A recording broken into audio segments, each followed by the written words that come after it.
Nuh, pembangun bahtera di tengah dunia yang rusak.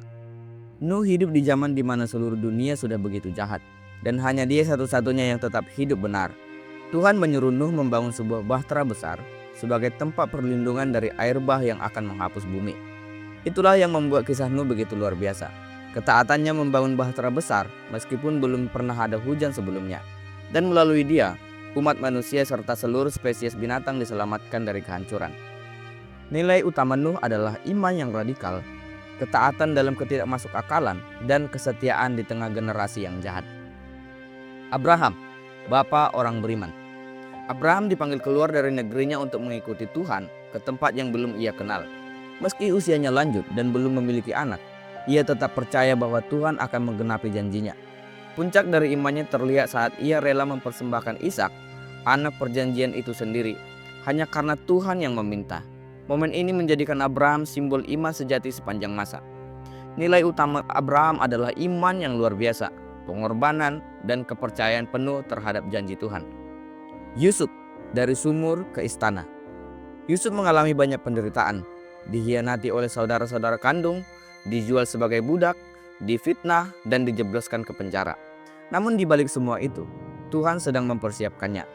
Ia ditunjuk menjadi penguasa kedua setelah Firaun dan menyelamatkan Mesir serta keluarganya dari kelaparan. Kita melihat betapa hebatnya rencana Tuhan bagi orang yang tetap setia. Nilai utama Yusuf adalah pengampunan, kesetiaan, dan melihat tangan Tuhan dalam setiap penderitaan. Musa, sang pembebas dan penerima hukum Allah. Dibesarkan di istana Mesir, lalu melarikan diri ke padang gurun, Musa akhirnya dipanggil Tuhan lewat semak menyala untuk membawa bangsa Israel keluar dari perbudakan. Aksinya membelah laut Teberau demi menyelamatkan umat, dan momen saat ia menerima 10 hukum Allah di Gunung Sinai menjadi tonggak sejarah keimanan bangsa Israel dan bahkan fondasi hukum moral dunia. Nilai utama Musa adalah kepemimpinan dalam tekanan, keberanian, dan hubungan pribadi dengan Tuhan. Daud, gembala yang menjadi raja. Daud awalnya hanyalah seorang gembala muda yang tak dianggap. Tapi keberaniannya muncul saat ia melawan Goliat dengan hanya ketapel dan batu. Kemenangannya atas Goliat membuka jalan menuju tahta. Namun yang membuatnya benar-benar besar adalah hatinya yang mencintai Tuhan. Melalui mazmur-mazmurnya, kita melihat kedalaman penyembahan, pertobatan, dan kasihnya kepada Allah. Nilai utama Daud adalah keberanian, penyembahan, dan pertobatan yang tulus. Elia, nabi yang membakar langit. Di tengah penyembahan Baal dan kepemimpinan Raja Ahab yang jahat, Elia berdiri sendiri menegakkan kebenaran Tuhan.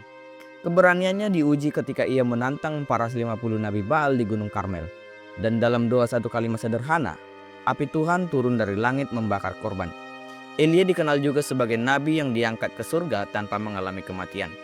Nilai utama Elia adalah keberanian berbicara kebenaran, kuasa doa, dan kehidupan dalam kekudusan. Maria, perempuan yang dipilih untuk melahirkan Mesias. Maria hanyalah gadis muda dari Nazaret, namun ketaatannya menjadi contoh iman yang sangat luar biasa. Saat malaikat menyampaikan bahwa ia akan mengandung Yesus, ia berkata, "Jadilah padaku menurut kehendakmu." Pengorbanannya sebagai ibu dari Sang Juru Selamat, menyaksikan sendiri penderitaan Yesus dari kelahiran hingga salib, membuatnya dikenal sebagai lambang ketaatan dan keteguhan hati. Nilai utama dari Maria adalah kerendahan hati, iman di tengah resiko, dan ketaatan mutlak. Petrus, dari penyangkal menjadi pemimpin gereja. Petrus adalah murid yang vokal, penuh semangat, tapi juga rentan jatuh. Ia menyangkal Yesus 3 kali saat tekanan datang. Namun yang membuat kisahnya begitu bermakna adalah pemulihan yang ia terima dari Yesus. Dari rasa malu yang mendalam, Petrus bangkit menjadi pemimpin gereja mula-mula dan berkhotbah dengan kuasa Roh Kudus di hari Pantekosta. Nilai utama Petrus adalah pemulihan, keberanian dalam pertobatan, dan kepemimpinan yang dipenuhi oleh Roh Kudus. Paulus, sang rasul bangsa-bangsa. Dulu bernama Saulus, seorang penganiaya jemaat Kristen. Namun pertemuannya dengan Yesus di jalan ke Damsyik membalikkan hidupnya secara total. Dari seorang musuh gereja, Paulus menjadi pembela Injil yang paling radikal. Ia melakukan perjalanan misi ke banyak wilayah, mendirikan jemaat-jemaat baru, dan menulis surat-surat yang membentuk dasar teologi Kristen hingga hari ini. Nilai utama Paulus adalah transformasi total, penginjilan lintas budaya, dan ketekunan dalam penderitaan. Yesus Kristus, Tuhan yang menjadi manusia. Yesus adalah penggenapan seluruh nubuatan perjanjian lama. Ia datang bukan untuk dilayani, melainkan untuk melayani dan menyerahkan nyawanya sebagai tebusan bagi banyak orang. Kematiannya di kayu salib dan kebangkitannya pada hari ketiga menjadi inti iman Kristen. Melalui hidupnya yang penuh kasih, kematiannya yang penuh pengorbanan, dan kebangkitannya yang penuh kemenangan, dunia diubahkan selamanya. Nilai utama Yesus adalah kasih yang sempurna, pengampunan, kuasa ilahi, dan kebenaran yang membawa hidup. Tokoh-tokoh ini bukan hanya legenda dalam buku kuno. Mereka adalah manusia yang nyata dengan pergumulan yang nyata, namun dipakai Tuhan untuk karya besar.